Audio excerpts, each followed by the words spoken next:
There we go. Now we're live here on Lake Effect Radio, and the random new students that are walking through the college at the current second. No, it's actually campus tours going on for summer classes. Talk about summer.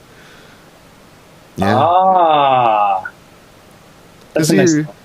Yeah, we here and there get some of those people that they come home from their 4-year colleges, and they come take a minor, humanities or whatever here, and then they go back in the fall. True story. I believe it. It sounds to me like being on top of it. Very nice. Yeah. But you want to introduce yourself, or you want me? Sure. There's not much to say. My name is Greane. I'm an artist, singer, songwriter out of New England, and I'm just great to be catching up with the station and you. Yeah, it's a pleasure to have you. Was the most greatest thing Jessica Novak here, and that sort of passed down the press release and says, "Hey, you guys should contact them." I'm honored in general because maybe this might be second or third time that I've been able to take part in this. I think it's third. Yeah, and it's great to see it actually grow each year. And you said that there were some live events going down around campus, and what else are you guys doing for it? Yeah, last week we had people downstairs playing the cafeteria. Week before that, not playing earlier in that, in January, February. Sort of building that hype. Yeah. You should have seen, what was that, Monday night. Yeah, we actually had a whole full drum set in here. Big giant stack, amps, all that jammed in here. Nice, in the actual station? And a little bit into the back office. Yeah. All right. Oh, that was extreme stuff. Did you have Animal from the Muppets show up and do one of his classic roles? Actually, this is pretty darn coincidental. Nice. Something about a monkey, or involving a monkey. That was the group's name. Really? Yeah, something involving a monkey. Oh, okay. I like that. And you probably didn't have a clue in that. No, not the slightest. Monkey, yeah. I can't complain about monkeys, though. I had a family member that had a monkey for a short time, believe it or not. So yeah, that was coincidentally the name of it. So talk about animals. There you go. Sorta-ish, in a way. But yeah. Welcome to our life of, we push the limits of a very small space. Yeah. You'll like some of the insanity. If you look out at the like page, you'll like some of the really bad ideas. Yeah. Well, at least you didn't actually hire a monkey to just go in the room, lock the door, and just go absolutely wild in the drum kit. That would be... touche. I think you'd be pushing the station to a different level, though, Yeah, true. The funny thing is, on the bass, they actually had a monkey drawn on it. Or on the kick drum, yeah. True story. I actually took a picture of it because it was hand done. Well, you got to do it. I mean, I guess if you're going to go with the name, you got to go there. Oh, yeah. For sure. Let me see this really quick. This is your third. Yeah, third. Nice. Of our website and at lakeeffectradio.org and that, we actually have a list of all the interviews in that, and we actually keep a number in that tally. Oh, wow. Right.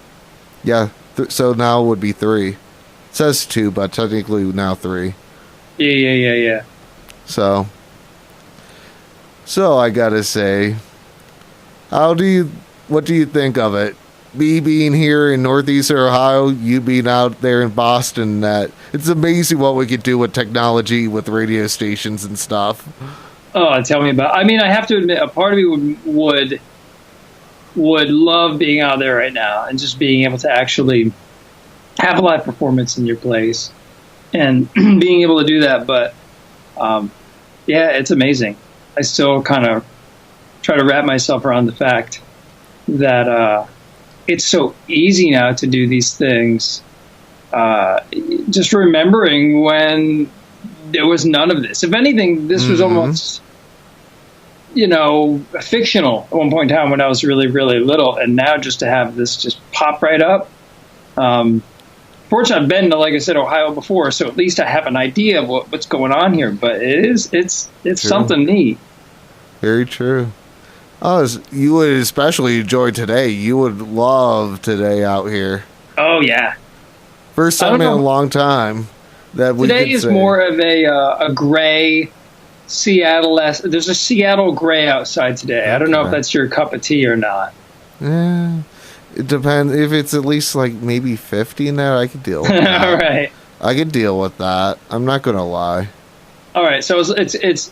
I'll mark that. So as long as it's 50 or higher, or even 40, 46. 46 I could deal with too, even with it. Is that kind of the equivalent of, you ever seen the show The Price is Right? Yeah. You know, there's always that one person that does the $1. True. That's like, they're the tactical sort of style of the game show. Everyone else tries it, and there's that one person's like, I'm going to be this person. $1. Do you think it automatically puts you up a higher intellectual level with the show? Maybe sometimes, but I don't really see it though. It would be more like that 75-25. Oh, you're right. I have seen the 75 in many barbershops before, actually. Well, I'm even saying, even with the odds of going with $1 too. Yeah, it's more that 75-25 there. Yeah. Oh, you're just doing it, 25 of, yeah, it sits well with the show, but yeah, unethically, it just makes you look really dumb. In a way. I'll sort of say that. I know I'm going to be a bad person in saying that. It's okay. Another hater or two on that, it happens. To each your own. I try not to judge. Between you and me, it's fine. Yeah, we'll find out. I'm going to probably get it, after we get done. I'm going to be that, well, you just made that reference about the dollar thing. Yeah, I did. Oh, well. I'm used to it, every once in a while. Price of being an entertainer in a way, right? You sort of know a thing about it. Yeah, you gotta. I guess there's two paths to take. One is just, you just splurb everything out. And then another one is you gotta be a little careful. It doesn't even necessarily mean what you're saying is wanting to be negative. It just might come out the wrong way.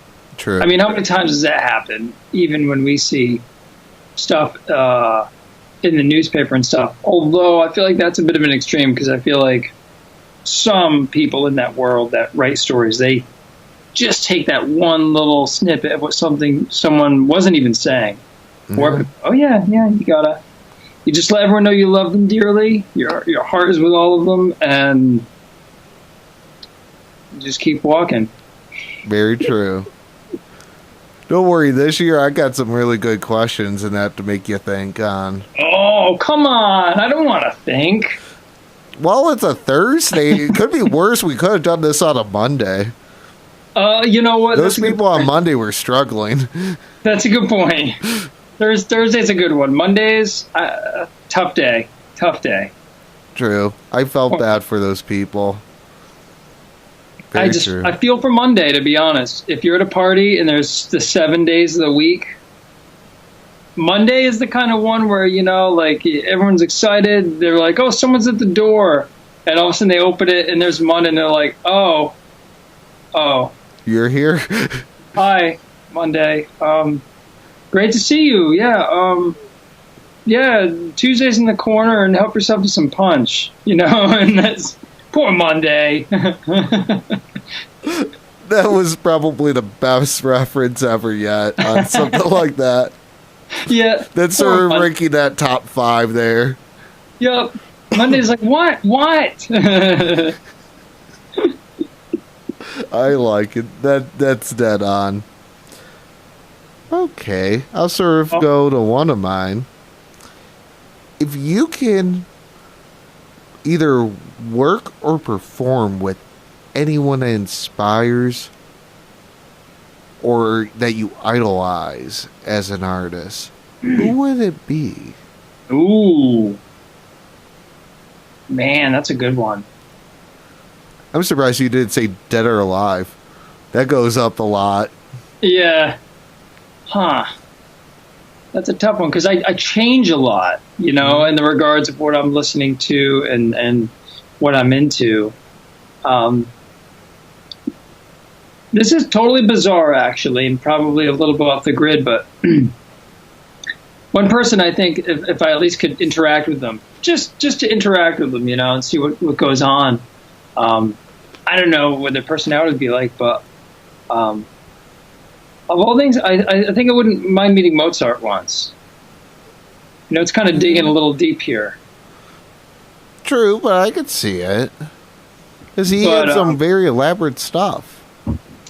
Yeah, I think the thing that has always blown my mind about him as far as a few things is, one, his pieces have these themes which aren't far off from when you think of contemporary music nowadays. Yeah. One of the neatest things to do is to try to come up with a theme. Let's say everyone knows Beethoven's Fifth. Dun dun dun dun dun dun dun dun. It's a very popular theme. Yeah. It's funny because those themes, if you think about it, there's a whole 40, 45, 50 minutes dedicated to just dun dun dun dun dun dun dun dun. But you hear different variations the whole time. So when for some reason I run into Mozart, a lot of his pieces, to a certain degree, they settle in a way where they're memorable.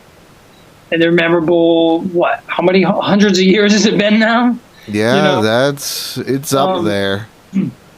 And of course, it's probably stuff of legend, but the mere fact that he could just sit here and listen to a 45-minute piece and just write the thing out, like note for note, and was just truly connected in a certain way with just writing and music, and it just kept coming out.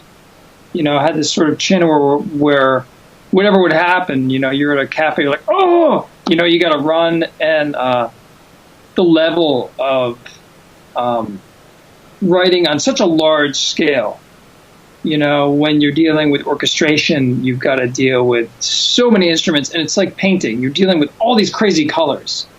You think about straightforward music, contemporary, even the music I write to a certain degree, you've got more of a singer-songwriter, guitar, singer, a handful of instruments. Imagine 50 instruments, Yeah. And you come up with every line for every one of them, and you can create this whole world, I don't know. That's the one that crossed my mind. I'm a little.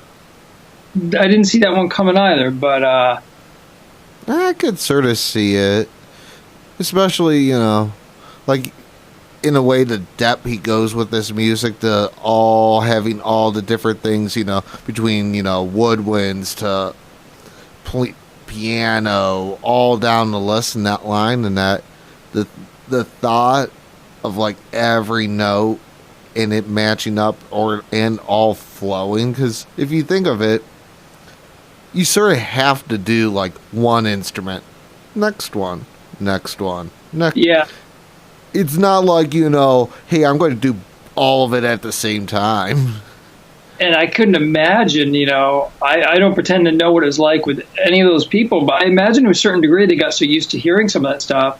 I bet they probably did have a few. They're like, I hear, like, two violas doing this, and the flute, here comes the flute, Yeah, it's just crazy. It's a crazy way of painting. I think of it as a very neat way of creating this whole world of expression for people to enjoy, and doing it in such a large scale.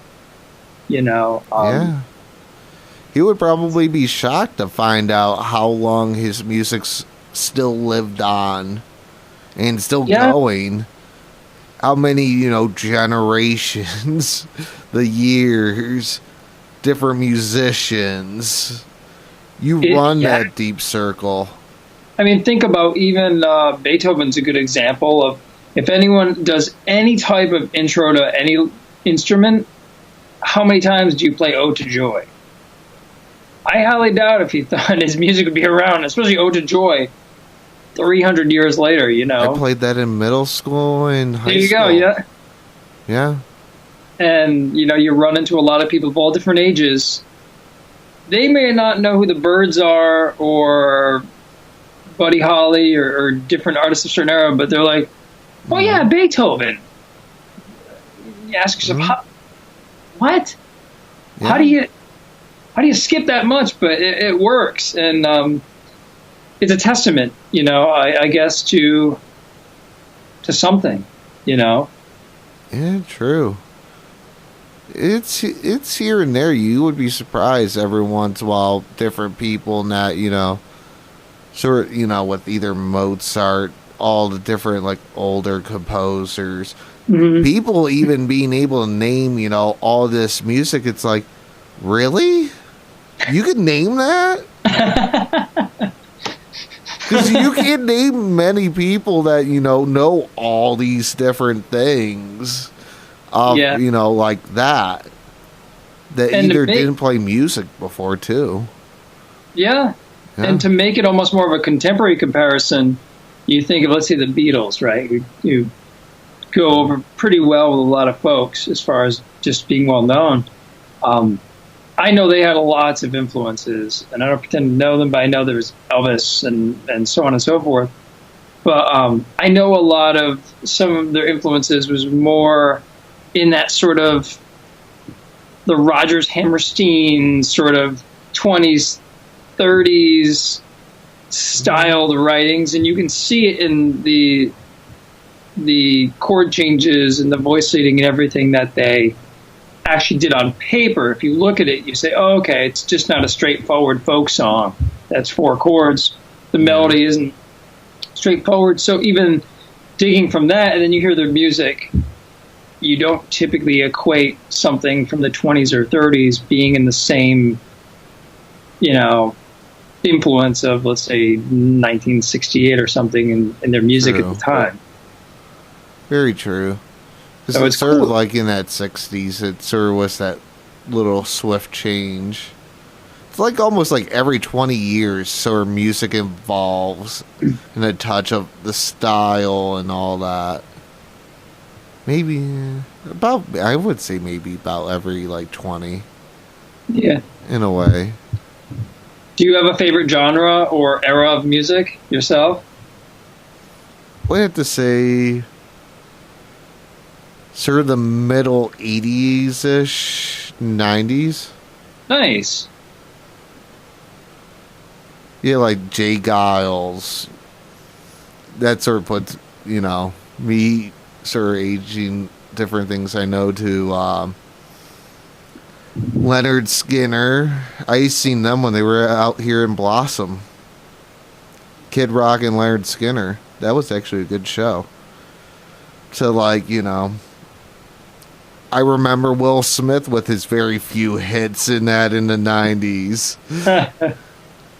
Would you, ask anyone nowadays, and that any of the, anyone that's a 16-year-old, they're like, wait, what? It's true. Yeah, it's true. It is a little, that's a little deeper one, yeah. Actually, when you think of your Will Smith, yeah, I can see that being a lot to chew on for some folks. So like, what? Really? Especially because he only had sort of that, was it Wild Wild Wash, Get Jiggity with it? And maybe one more, but what was it?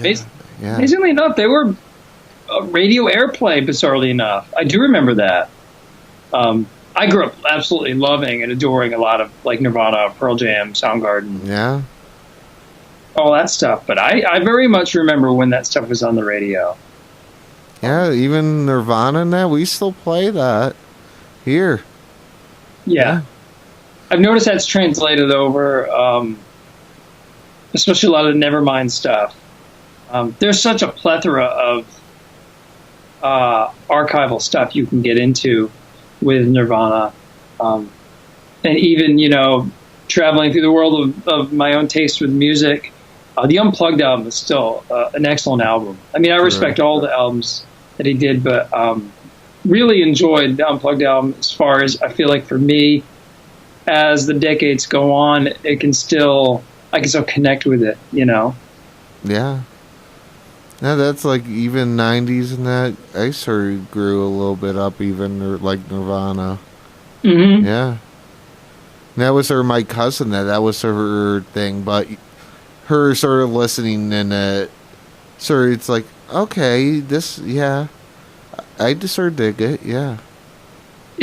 I mean, everyone has their own expression, but I felt like the Gen X sort of style was much more of an expression.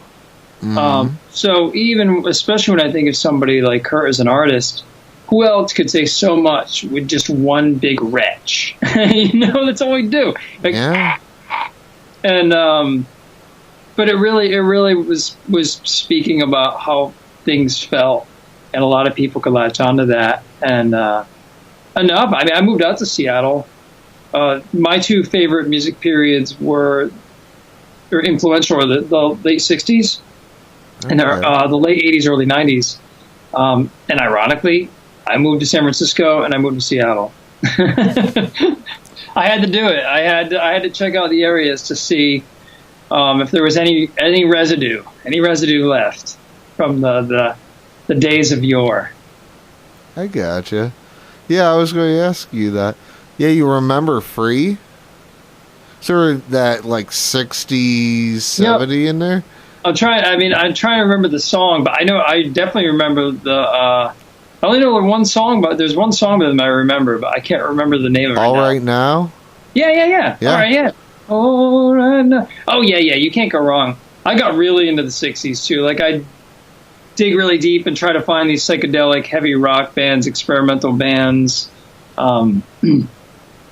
anything and everything you can, I gotcha. For a while, I was deeply fascinated with the fact that, hey, let's play weird solos for 25 minutes long in 1967, Fair enough. Yeah, I'm somewhat... Because that's the funny thing. This is actually the 50th year since the college has been open. The fireworks show that happened back in September on the 25th, we were asked to play, 60s, 70s music and that. And that's, I thought, Free. I had the Stones, a song in there. Going, back to that era when, the college opened. Yeah. And I actually know it. When I think one of the kinships I have as well to the 60s and 90s, and maybe you all, can take it in and see what you think as well, is from a songwriter's perspective, when I sit down, and this doesn't apply to every band of sort of those eras, but when I hear music written by, let's say, Joni Mitchell or Crosby, Stills, Nash, or Crosby, Stills, Nash and Young, or certain artists, there's a percentage of purpose, if that makes sense. There's a very applicable, heartfelt, one way or the other message of something going on, whatever's being said. Something bigger than itself. I mean, every era, every generation has got songs that talk about generic things. But living in 2018 and looking back and hearing songs from 1967, 68, certain things, and hearing what people are talking about is pretty gutsy to a certain degree and very expressional in a certain positive way. I mean, it wasn't just, sure, there's always that percentage of, sure, it's about this or superficial things. And some of the 90s, sure, there was a lot of non-applicable stuff, but in those eras, I feel there's a very big voice. How's that? I feel like both eras are very strong influentially in society and the social consciousness of the way people thought and did things. And when I think of certain times, even to now, it makes me cherish those moments much more because, I don't see it as prevalent. That's very true. Never thought of that into that aspect in it, but yeah, that's true. Because, what was that, War Pig? That was, Sam. Vietnam and that. Yep. If you ever listen to Masters of War by Bob Dylan, came out in, I think, 1966, or It's on the Times Are Changing. I mean, in general, a great album. Really nails it home. Especially, I really love and appreciate a lot of the 90s feminists, like pro-women music, in the regards that none other than feminism obviously was, and pro-women things were much more prevalent. The sort of figureheads of singer-songwriters, artists that were women were very genuine. True. Compared to when it turns into something where it's selling itself by wearing skimpy clothing and, you see what I mean? And even like auto tunes nowadays, sort of giving me that more high pitched voice to like a good thing of like Taylor Swift sort of being that country, sort of innocent, sort of here and there writing about life to now, trying to be that figurehead, popular, more higher voice. So in a way, she sort of like lost her roots. In a way, I could see it. That was the one thing that I always like and always try to remind myself, in the regards that everyone. I mean, to me, I sort of take the way I live is I take the identity of gender sort of away from everything and see people as people. Mm-hmm. But I definitely appreciate when I see people, whoever they may be in that regard, expressing themselves positively, and not needing to go down roads that compromise their own identity just so they can be seen. Do you know what I mean? And being proud of who they are and being proud of being able to speak and speak freely and from their heart and have a safe place for that, I got you. In a way, sort of having the person that's not afraid to sort of put, of, hey, sir, want that, or, they can talk about something with integrity that, can do it in the right way of, I can put it out there, but I'm not going to go much into detail. I don't, I'm not parading around, saying, this is wrong, but, sort of been there. I gotcha. Very true. Good questions. Good questions, my friend. I got to give it to you so far.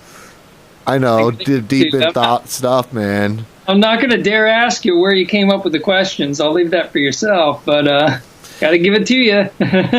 You want to say the sad thing of, just sitting back doing work and it just popped.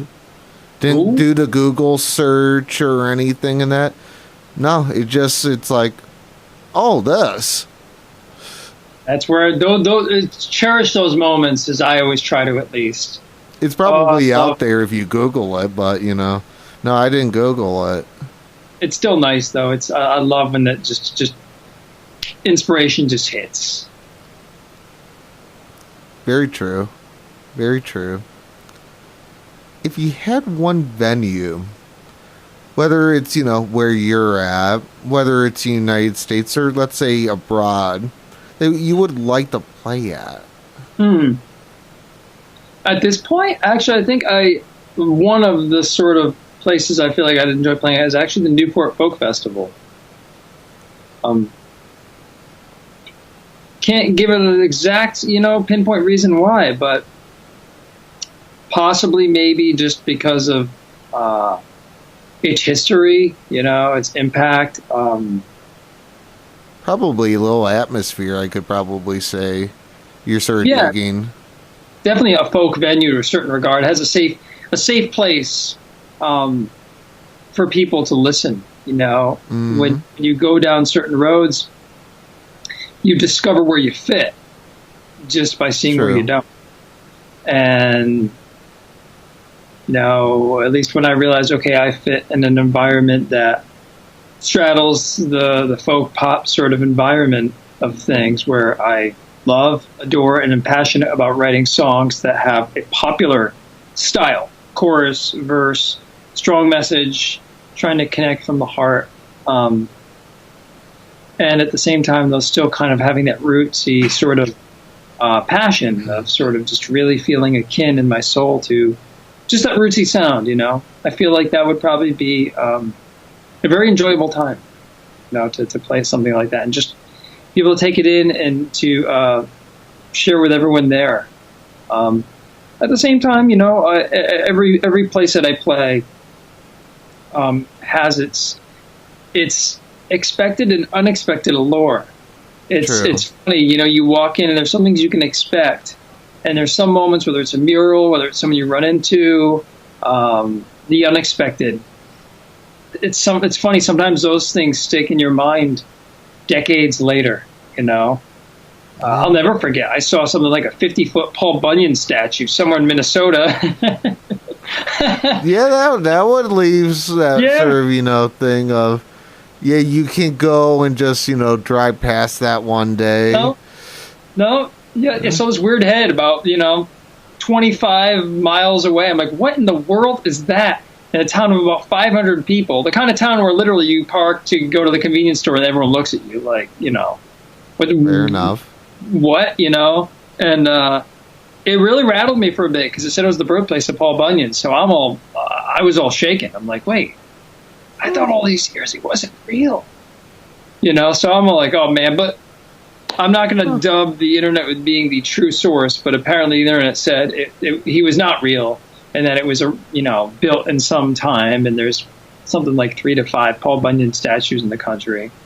But yes, that's my old PB story for you. Fair enough.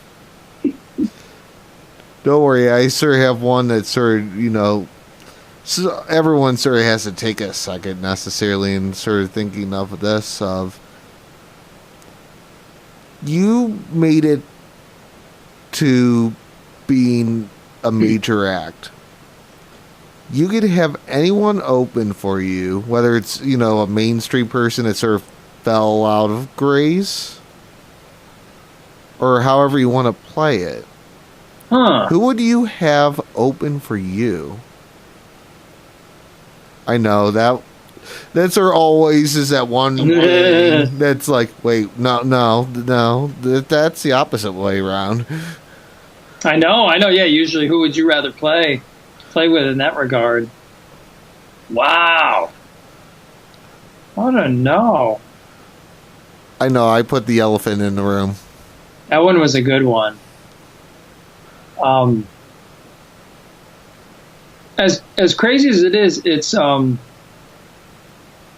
singer-songwriter actually I toured with for quite some time.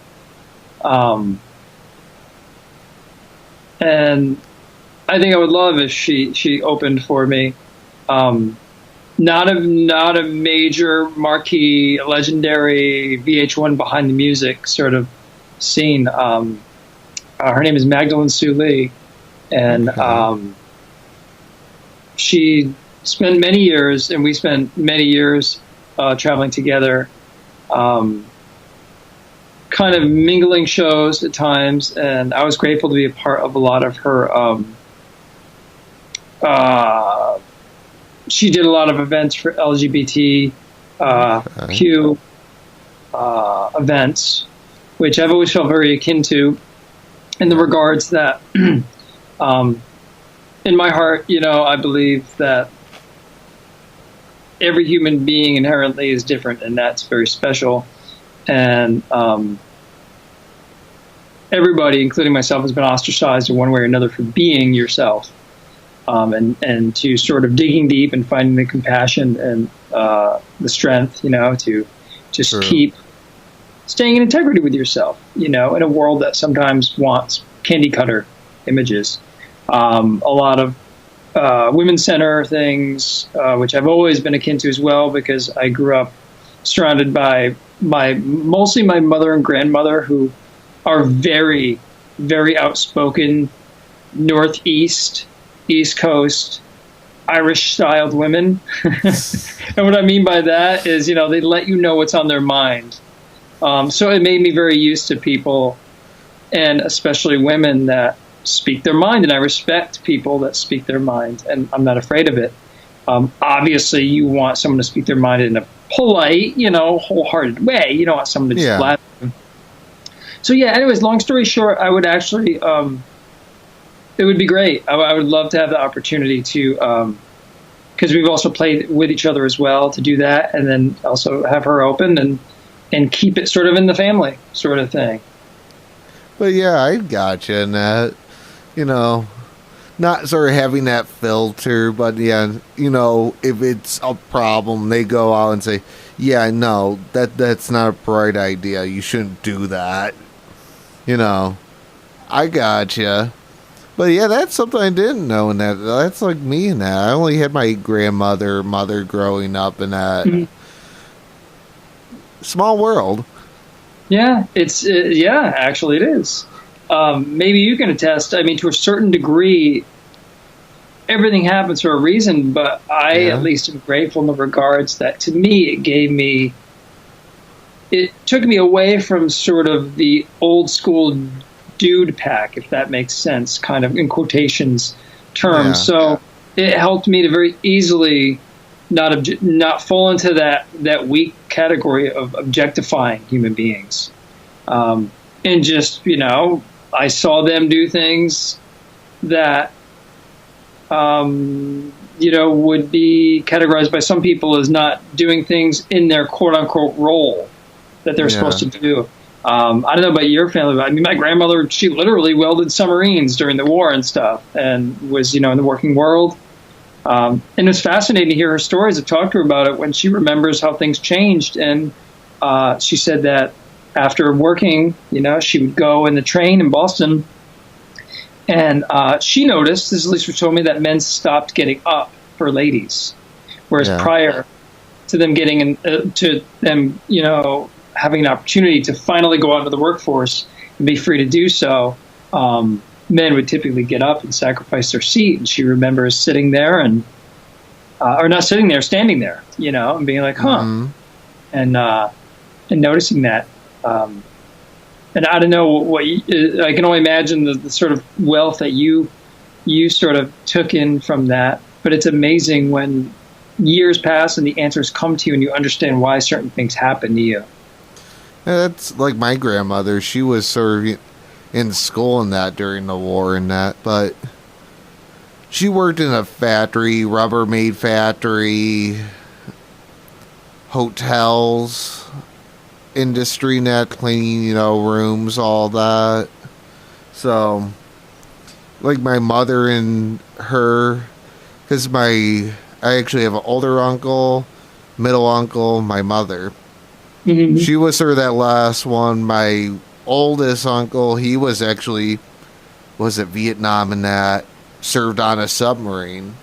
Mm-hmm. The other one was down at CSU, Cleveland State University, and that they were, they didn't have much money, that he was driving a motorcycle back and forth, even during the winter, down there, because they only had the one car. Yeah. Then, her, car every once in a while worked, it didn't, and that here and there, he gave her rides on a motorcycle in the middle of winter to get to work. Oh, yeah. It's like out there on the patio out front and that.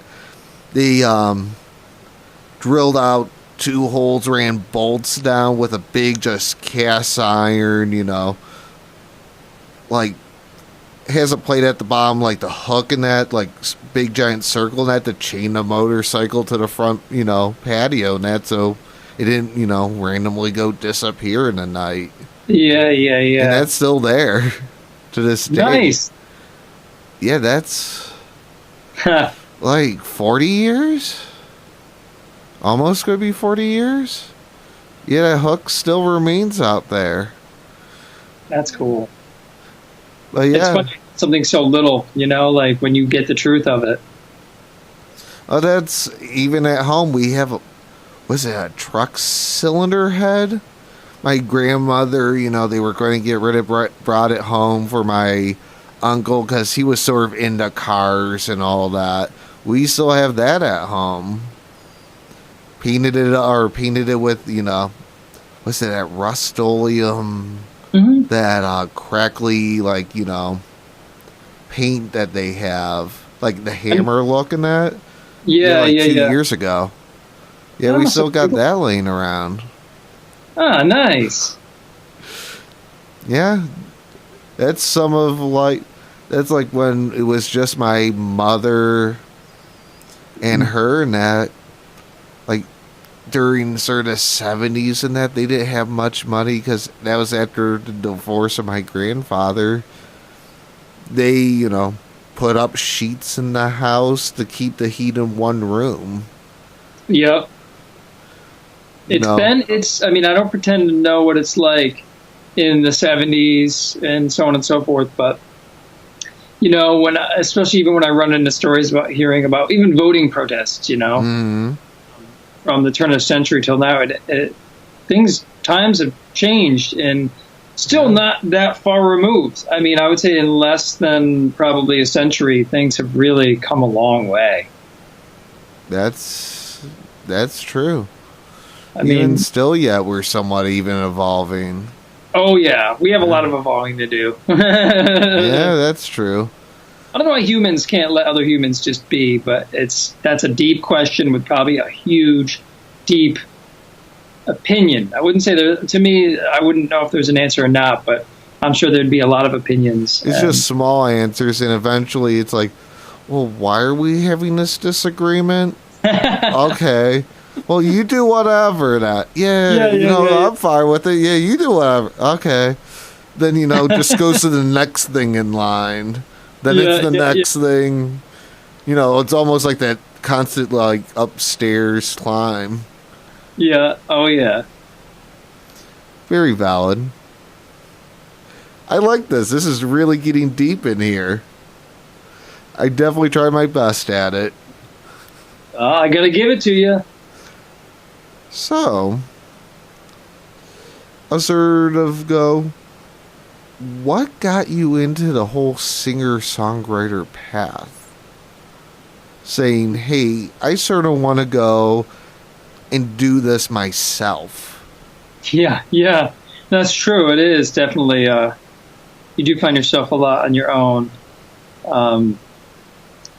It's funny because I always, for a very long time, wanted to be in a large band. Actually, just play lead guitar, and just rock out. And it's kind of fun in the regards that even now, I have a new album coming out this summer. I would say like late summer, early fall. And I'm starting to incorporate blending the two, because I obviously eventually went over to acoustic guitar and acoustic style music. Yeah. But I'm starting to blend more of sort of this electric sort of style with the way that I used to play with sort of the folk sort of style. You can hear it slightly in one of the songs I sent you called Everywhere. I have a little bit of just extra attention to moving around. And actually I have a video posted on my website at thegreane.com where you can see a little bit of it, but it's been even evolving from since then. And it's been a lot of fun. And it was just, kind of walking upon the path. Like I said, I always wanted to be in a big band. I always wanted to be with a bunch of people. And I had the opportunity to at least play with, a band, so on and so forth, and I learned how to kind of come up with lead guitar parts and different stuff like that within a band setting. But it just organically happened. And one day, it's funny, I kept fighting it so much that finally I just accepted it. It was very hard for me to find a band that it just worked. It was very hard for me eventually to be satisfied with just soloing all the time. Eventually it was very hard for my ear to hear just electric stuff. And finally, it just all randomly happened. Eventually music school, I found myself, without realizing, taking songwriting classes. writing terrible pieces. And,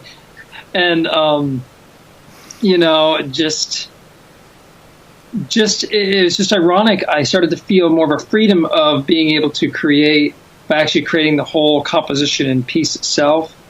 And then what really, really has hooked me is the sort of heartfelt approach that I've been taking, which is to have the opportunity to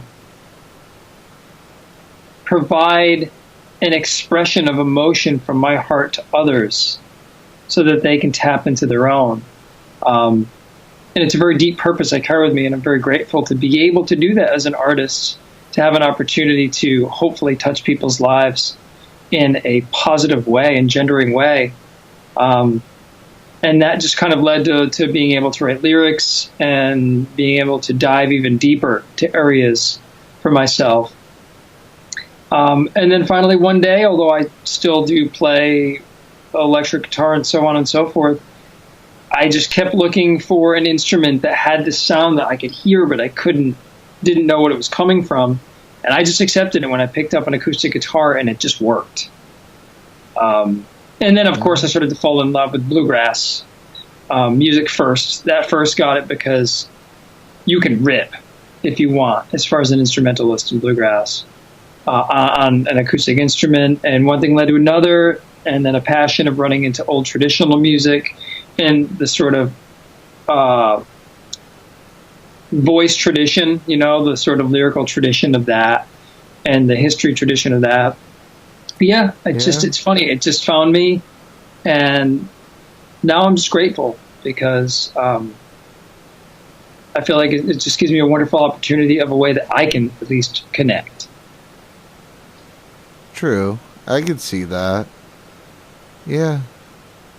Well, especially that part of, it's like, yeah, you want to sort of be with a group, feel more comfortable, a little less pressure in that, but then in a way of sort of get to be my own person, don't have to worry about, practice, this person gets sick.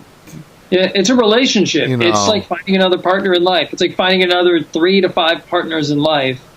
Yeah. And finding a relationship, even one person is a lottery, let alone True. finding 3 to 5 and having that jive. And then, in case something happens in life, well, they get that I'll sort of go one group here, Black and Broken, that came here, was it twice? Well, they ended up sort of like parting ways and that. Well, one of the guys got a job at NASA in Florida. Oh. Yeah, you can't pass that up. If that's your thing, I imagine, yeah. Especially, you think government job, sort of got job security in a way. Yeah, you can't fault the guy saying, yeah, I want to sort of pursue this. Yeah. Hey, you could maybe make something that goes in outer space.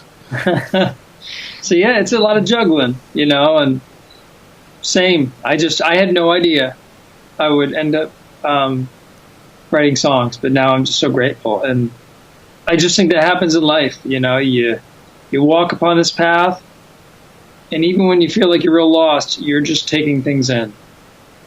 Yeah. And you keep walking. I actually have a song called On Your Own that's on an older album of mine. I think I sent it to you last time. Yeah.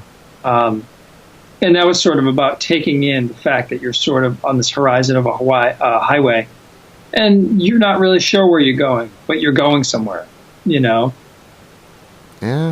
very true. Oh, that's like this morning that, speaking of like everywhere that you sent last night, and that definitely, I do like where you went with that. Oh, nice. You're able to take a listen? Oh, yeah, this morning at like, what was it, like 8:30, 9 o'clock? Besides, try to search around from a CD from that other conversation earlier, that because of something not cooperating mechanically. But yeah. I sort of got sort of that brief sort of. I know because I want to get through all the songs. I didn't get. I thought I chopped them like 45 like seconds on each one. I didn't fully get through, but a good chunk of them. Yeah. You know, eventually, you know, like later after this, I'll be able to, you know, fully listen. Yeah, and that one was neat because it was. I sent you two that are actually just live performances. Yeah, live. They're really just kind of like come in, just play it. But it's definitely not. They actually sound pretty good for being live, especially however you recorded them. I'm actually impressed. That sounded pretty damn dead on. Yeah, I can't take away credit in the regards that it was at the Mixing House. It's a studio out in this way in the Massachusetts area. A good old friend of mine, you know, that's his studio. And yeah, speaking of inspiration, you know how you mentioned earlier how the question just came to you. Mm-hmm. Same with that song. I don't know what it was.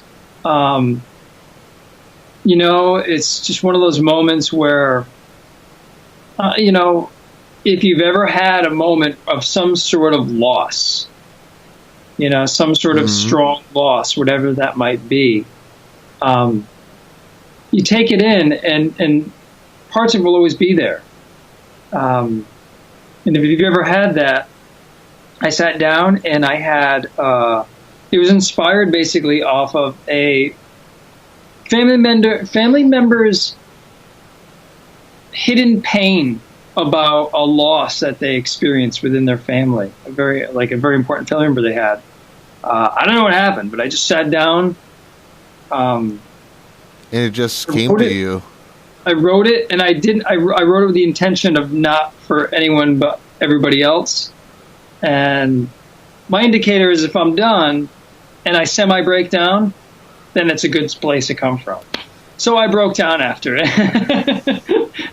Fair enough. I broke down. I was like, okay, all right, this has got to be worth, you know, this might make it through the crazy editor ringer that I put my stuff through. Yeah, that's in a way like my grandmother every once in a while, and that, you know, sort of that tearjerker and that, you know, she wanted, you know, get the emotion out of everyone and that. I gotcha. Yeah, it's that common sort of tread. The you know, nothing is lost if you know you've loved before kind of thing. True, very true. I look forward. I'm going to be recording that in the next few months, and I look forward to bringing that to even a more of a nice opportunity to have it shine in a way. And it's neat. I don't know what it's going to sound like when I come out, but it's got its foundation and. Yeah, I've got it on my website. It's on SoundCloud. It's definitely around in the live version, and it was a lot of fun to just kind of sit down and sort of just let it come out, you know. Very true. Yeah, I sort of noticed that it's many different groups, and that they're starting to do, you know, sort of that live version and sort of releasing now.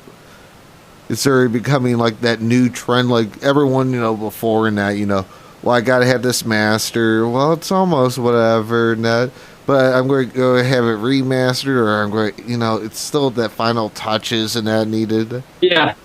Is that sort of just that new norm coming out with the whole wanting to do things live? I don't know. The one thing I have noticed in general is the, not orchestration, but the production and so on and so forth definitely has changed over the decades. I mean, you hear a lot of popular music now, especially in the radio, that isn't as overly produced as it used to be. You hear something from 2000, there's, you know, 4 guitars, 12 voices, cello, like 4 cellos, violins, you name it. It's huge, you know what I mean? It really explodes. But a lot of more popular music, I know a while ago, a good example is Hello by Adele. You hear that, what is it, just piano and a voice? You know what I mean? It's just, it's a very straightforward approach. It's kind of neat in a certain regard that things have kind of evolved, and they always do. But But I still love. I don't think I would candy coat my stuff to make it huge. I still want it to be very organic. But it is really fun when you start adding different colors and being able to bring that to a different place too. But for my opportunity, that was just a great opportunity to just kind of get that down, be able to share with people as soon as possible, because it takes me much longer to go into an actual studio and get it done, where that took 2 hours. You know what I mean? Maybe even less. Yeah. Very true. I got Maybe it's the American instant gratification style then. Yeah. That's sort of becoming it. I see where that's coming, because that's sort of, that's sort of that one like little change in society right now, trying to instantly try to get things out to people. Don't take 6 months or a year. If you can do it in 3, people want it in 3. Mm-hmm. I feel that. But I'll sort of go of, if you had to best explain what your music and you are about to someone that hasn't heard of you or knows nothing about you, how would you best put it? At this point, it's great. I can just think of the heart. I do my very best to try to connect in a way that is twofold. One, that's just straightforward in the regards of, here I am, here you are. We're human beings walking on a journey that we don't even know, in a certain regard, where we're headed. But we know we're walking. And taking a commonality, making it simple, taking a certain commonality and say, hey, we're in this together. And at the same time, being able to sort of express the inherent emotions that we all sort of experience in a way where someone who may be able to listen to it, if they weren't able to express it on their own, can get that relief. They can feel from their heart how they might be able to feel it without being able to put it in words, or to do what they want with it. But to just come from that centered place, and to try to have the great opportunity of connecting with people that way. I mean, for me, I think it's a great honor to be able to have the opportunity for people to share a moment, or me to be able to share a moment with listeners, and to hopefully, in the end, be some sort of catalyst of positivity in their experience, however it may be, Very true. God, I love these deep answers. We always have these like great conversations, these like deep in depth, stuff. I know I can be silly as can be, but I don't understand when it comes to questions. I like really into it. We sort of jump back and forth of these like depth, like real in depth stuff, then also having fun with it too. Sort of that having fun, Yep. You're really good at it. I got to give you credit. I enjoy it because not everyone can play along. You're really good at, having the opportunity. I mean, sometimes I just love you talk about stuff that's almost, ridiculous. Yeah. But there's something about it that's thoroughly entertaining, We always have these good conversations. The sad thing is, we don't sit here and plot this out. No. We don't plot it out of, oh yeah, this is what I'm going to say to, whatever. That'd be rough. I don't know. I mean, I guess I could script this. Like, well, it's wonderful to be here this afternoon. How are you, sir? Yeah. Couldn't go down that direction. Well, even these conversations, or these questions, it's like, it's a little bit serious, but you're having fun and thinking of like when you ask me whatever back and forth. Man, we need this is actually turning out pretty darn good. And you know, the bad thing is either one of us can take credit of that we completely 100% planned it. No, I'll take it that way. It's improvisation, you know? I know. We're really good at this. Just imagine if we did a TV show. Could make a lot of money. So, I'll sort of ask I'm sort of going to make you pick your children in a way of... Nice. Yeah. I'm sort of that person. I'm that guy. I can see your deep thought right now. You're well, easing it. What would be the top 3 songs that you would say, this is the best of my music, and this is best represents me? I used to always do 1. Nice. Yeah, thanks for the 3. That's a lot easier. I know, I'm that guy. I have one that's called Gone Astray. I actually sent that to you. That's an older tune. It's off of an album I wrote. I put together called Nouveau when I was in Seattle. And I'd say that it was sort of the beginning. I mean, I'd say that my music has evolved like anybody.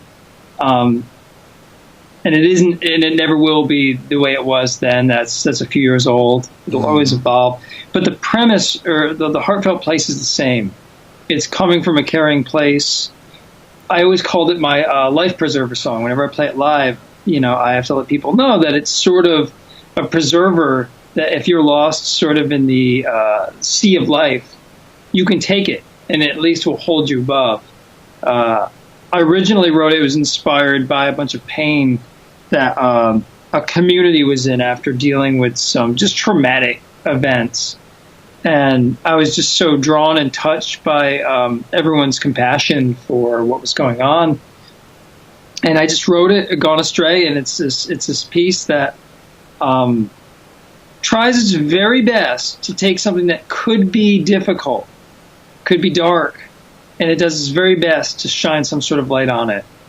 And regardless of these sort of sounds that I go from or different singing styles or whatever it might be that I do, the premise is still similar. It still comes from that same kind of place. After that, I'm writing a song called Disguise. That's a good one too. I really, really like that one.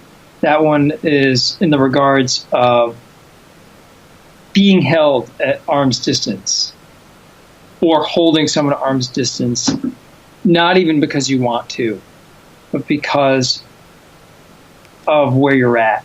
And you may not even know, and to discover that it might be from something else.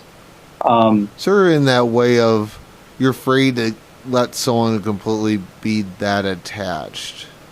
Yep. The only way I can think of it is in one form of medicine, it's called Chinese 5-element acupuncture. They have something called a pericardium, and it's considered the heart protector. And that's exactly what the piece is sort of about. Sort of getting to the bottom of A, that it's something deeper, and B, you might not even see it, but this is what's going on. You know, one of the reasons that you might be having trouble connecting, and it's about connecting, you know, and I really, really, really have enjoyed that piece. At this point, you know, it's funny. I don't have a ton of pieces, which is funny. I do and I don't. I have a lot more. I have a full album coming out soon. Those two are probably the biggest that crossed my mind. And then after that, I'll have to get back to you on the third to see which one settles in. I mean, I could throw some out there, but I want it to be, you know, heartfelt. I want it to be like, this is it. They mean it. I gotcha. So actually, it's kind of crazy. If you asked me for the number one, I probably would be able to answer that really easy. Other than the deer in the headlights, which would have been terrifying. Oh, it's one I always hear, and I did, like, let's say one. people are like, really? Or is there that, I don't know what to choose? Yeah. That song was a blast to record too. I had a good time with that. It was a lot of fun to record as well, and I think it's been able to, fortunately, help some folks out. Nice. I definitely like it. But yeah, I like being that person. You got it in life. You need it. Huh? I said you need that person, man. You know the funny thing is when you're getting people, I like you guys. You make us think and don't ask the same questions. Yeah. No, it's true. It is good. You always have great questions. You've always had good questions. So I guess maybe I've just become spoiled and gotten used to good questions. You know what I mean? Rather than, what's your favorite color? Which has its own place, I guess. Yeah, it has its place in times and that. Or just like, it's another artist here. He has his different albums, different names, but every once in a while, someone forgets, let's say an album. He does them in colors. So, the purple, the orange, so on and so forth. He purposely does that. Oh, neat. So I actually have to, like occasionally form a question towards that. Because of that. So technically, yeah, every once in a while I start going to colors. You gotta love that, adopting the personality, or you know what's going to happen. It's a deep question, though. When you get the answer, it might say a lot about someone. So, but the one funny thing, do you actually play keyboard? Since I sort of noticed that always in the beginning.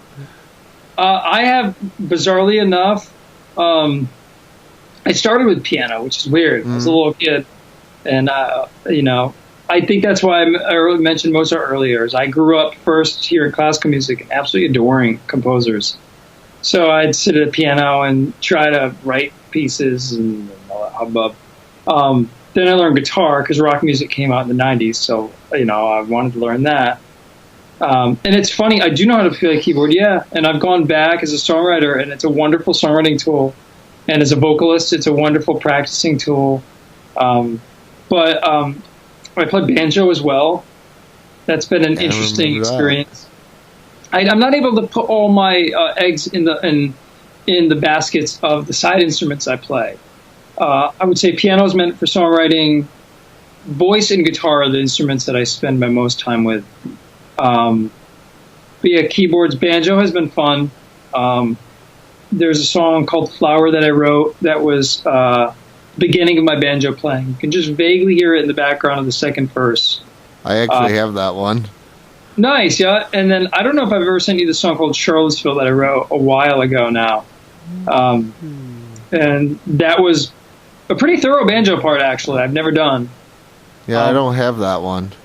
Yeah, it's much more. I could send it to you if you ever want it. It's more of it's a country sort of vibe going down, and that was a pretty big banjo part. But I'm a sucker for a banjo. It's a neat instrument. It's like I feel like you got to be careful and tasteful, but it's very cool. Yeah, I'm a sucker for it. Yeah, violin. I picked a violin again. It's been a long time for that. Harmonica, ukulele. I'd say those are the most. And then bass. But if a bassist heard me play bass, they'd be like, "What are you doing?" And I'd very happily say, "That's your job." I play guitar and I just do bass to fill it in there. And bass is very important, but is its time and place? Yeah, it's one of those things that I've never been able to get as deep with. Just enough if I'm doing a demo to sit down and throw a standard bass line down. And it's tough when all of a sudden you get all these instruments and you want to do them all. You're like, oh my gosh, you're a grown adult. You've got a family to deal, to take care of. You've got business going. You got all this stuff going on. It's hard to sit down and really be able to. I'm going to learn this. Yep. Oh yeah. But one thing I was sort of going to ask into of, have you ever had that one thought that came to mind of, I want to learn this that I don't. I always thought of wanting to learn this, but yeah, I know all this, but I rather learn this. What's that one instrument? So it's like you're saying it's an instrument that I've always kind of wanted to learn, but haven't gotten a chance to get around to in a certain regard. I think bizarrely enough, because I've been fortunate enough to dive into a lot of instruments, I think it'd probably be sitar, of all things.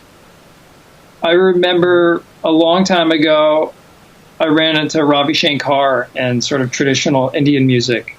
And then I just dove right into it, and I checked out everything I could hear.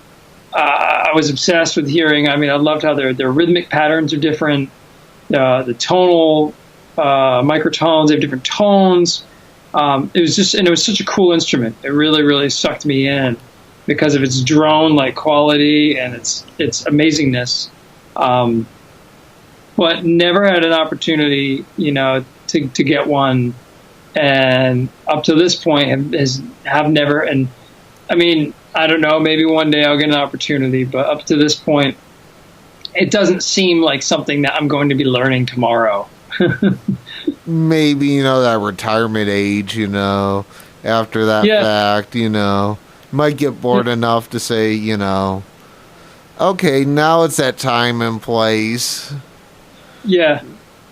You never Which know. is no harm in that. You always could use that instead. No. I mean, I don't envision a lot of my music having a lot of sitar anyways, and even if it did, I would just hire someone. Well, even that, when you're, because like me, I'll say one thing. When I retire, I'm not a golfer, so yeah, I'm going to find something else. And I know it's probably something out there you're like, yeah, no, I'll do something. Maybe that's why you'll sort of pick that up of, okay, I'll go and get one of those, and I'm going to sort of learn that. I wouldn't put it past myself. You never know. We'll find out, sort of down that road. Yeah. All of us do, Actually, another cool instrument is a mountain dulcimer. I don't know if you ever heard of those. No. Those are awesome. They're like these four-string instrument, almost looks like you put on your lap. Okay. If you ever get a chance, just look up, just type in mountain dulcimer, and like the sounds are unbelievable from it. Like it's just got this unbelievable, like beautiful sound. It has an older sound to it. Really cool. I forgot about that. I had a little phase where I was really into that, and I kept showing everyone these mountain dulcimer songs I kept running into. I'm that guy. You run into and you're like, dude, have you heard of the mountain dulcimer? And they're like, what are you talking about? Every year and then you do get someone that's like, I sure have. You're just like that musical, dictionary. And hey, I'm trying to find this instrument that makes this sound. Oh, yeah. yeah. I gotcha. Then you sit there and you take it and you're like, oh, my gosh. Which it's no shame in, Could be worse things, to know. And that, hey, oh, yeah, that noise is insert instrument. Oh, yeah. Or that other thing, I can't remember what they call it, but you put it in your mouth and it's like a wire. It's like, I can't remember what that's called, but it's some sort of... see it, but I can... Yeah. You know what I'm talking about, though? I see it, but yeah, I don't know that name. Instrument. And I've just ran into another one that I didn't know much about. It's called the saw. I don't know if you heard of the saw. Yeah. You have? Yeah. Nice. I'm somewhat that nerd. I know some random things about music and all that. That it's like. Well, I'm glad you know about the saw. The saw is an important. It just goes to show how human beings really need to make sound out of anything you could think of. True. Dead on. But sort of have to wrap it up because I know I have a show that's going to be coming on at 4:00. But all right. I'm going to throw over your track in that, but insert, have your... Yeah, I'm going probably like right after this and that. Since we were in such like deep thoughts and all that, we didn't nail any of your tracks, but I'm going to throw on everyone, on this video and that when we sort of sign out and that. So definitely going to get one of your songs in here. Great, besides great. the other ones in the rotation. I'll, if you want, I can send you the Charlottesville one too. I would be interested in that. Especially because me being that sucker and, in a banjo. Yeah, and if you, it's not Skynyrd-like, but I mean, if you liked, obviously, growing up, that kind of deal. It's based off of just it's funny because it's based off of just taking a risk per se, like where your life is going in a direction where you're like, you know what, I only live once. Let me take a chance and follow my heart and just go. Yeah, totally. I just want to thank you so much for having me on. And it's a pleasure, man. Heck, we had a good, probably 20-minute conversation before even coming on, and that in between of just catching up with life things, activities, weather. And I definitely want to thank all your listeners, for listening to us jab for a bit. They're more than welcome to visit. It's www.greane, but it's spelled GREANE.com. I've got some videos. I've got more videos coming up, but I only have really maybe one or two of the live performance. And then I've got my older links to my first EP, and then just a few demo songs. And then I'm really looking forward to sharing my art with everybody, probably at the end of the summer. It'll be done.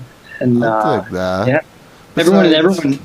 Yeah, you had Spotify. You have your music out on. Any other different streaming service? Is SoundCloud considered a streaming service or no? Not really. In a way. Yeah, in a way. Basically, the biggest hub is if you go to the website, it gives you the opportunity to go to the other places. Okay. I obviously have a Facebook too. Yeah. And that always has videos and stuff. But anyone is always welcome to reach out and and just say hi and I'm just grateful. Thanks again. It sounds like you got one more week of this going on? Yeah. We got one later today, another 5 tomorrow, then next week. Great. The school's really lucky to have you guys be so active, Yeah, and we keep ourselves busy. Yeah, I look forward to making it out to that area, hopefully sooner than later. And mark my words, if I'm out in that area, I am showing up to your station. As long as it's not in May. Not in May when sort of that board's down and that. Yeah. Well, you also might be in a state where, it's probably better off to let you be in that mental state you're in and give you a few months. Yeah, I don't envision it being that soon. Yeah, I hope not. Yeah, as long as it's not May, beginning of June and that, fall, that cool, all bells, whistles, we do things and that. We get in trouble, different people in and out, But they're used to it. If I make it out there, I do offer, especially for college universities, I do this sort of storytelling performance series. So it's more than just a performance, but there's the depth kind of question things that we talked about. Yeah. There's a lot of depth to it too, but it's also lighthearted. So hopefully if I can make it on that area, you better believe it, I'll stop by with the ice cream cone for you. Depending on what the weather is. Depending. If it's 30s, I surpass. No offense. You're one of the people? Yeah, Yeah, if it's 30s, 20s, no. I surpass on it. No offense. That's all right. I don't think I can do it. I had one addiction for maybe a year or two to Ben & Jerry's, and then I had to just let it go. That was the only time I believe that maybe during the winter I may have dove deep, but I don't really see that as ice cream. I see it as 99% sugar, and then it's in the form of ice cream, so it's a little different. Very true. But yeah, well, definitely, maybe I could get in touch with Jessica and see about, sort of maybe doing a thing. Yeah, I mean, I can always, we can be in touch throughout the future, and I can always at least give you an idea. My website is, everything's complete except there is a part of the program itself that is under a bit of construction, but it's going to actually have a synopsis of what it provides. So I can always at least send that to you eventually. Oh, I got it. And then I keep tabs on you. Yeah. Oh, nice. Well, that's like we have a page off of like effectradio.org. It's an actual artist, bands, and that links off to everyone's Facebook pages. Oh, neat. You guys are connected. Oh, that went up the last Wednesday in August, I want to say. Wow. All right. So, yeah, that's like not completely a year. Mm-hmm. That sort of became a thing. Nice. Sort of new.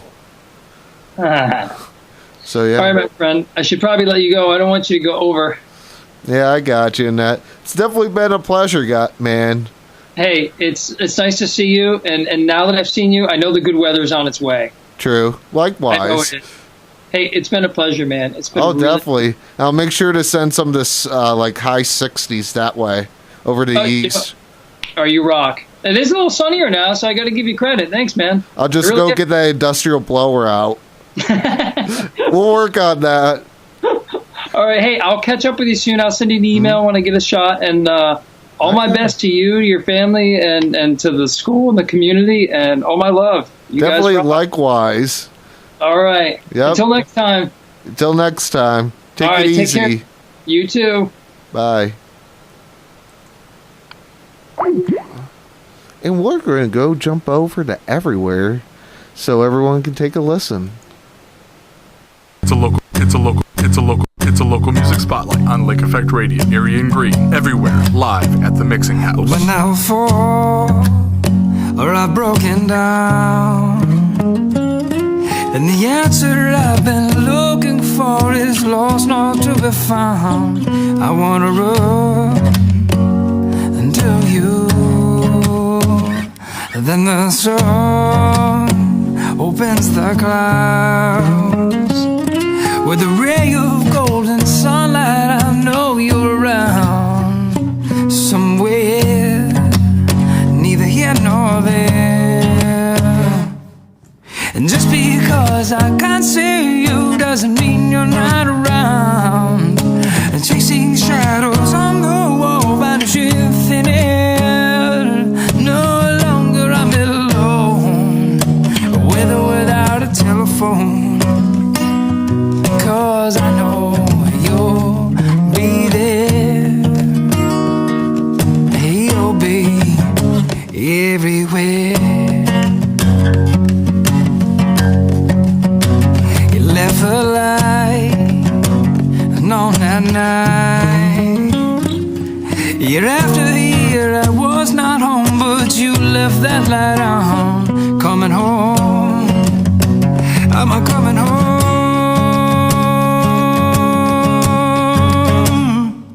And just because I can't see you doesn't mean you're not around. Chasing shadows on the wall, vanishing thin air. No longer I'm alone, with or without a telephone. 'Cause I know you'll be there. You'll be words to my song. Sunrise at dawn. 1,000 words won't do. I love you. And just because I can't see you doesn't mean you're not around. And chasing shadows on the wall, vanishing thin air. Just because I can't see you doesn't mean you're not around. And chasing shadows on the wall, vanishing thin air. No longer I'm alone, with or without a telephone. 'Cause I know you'll be there. Oh, no, I know you'll be everywhere. Oh, I know you'll be everywhere. Lake Effect Radio. keep on rocking around the clock tower.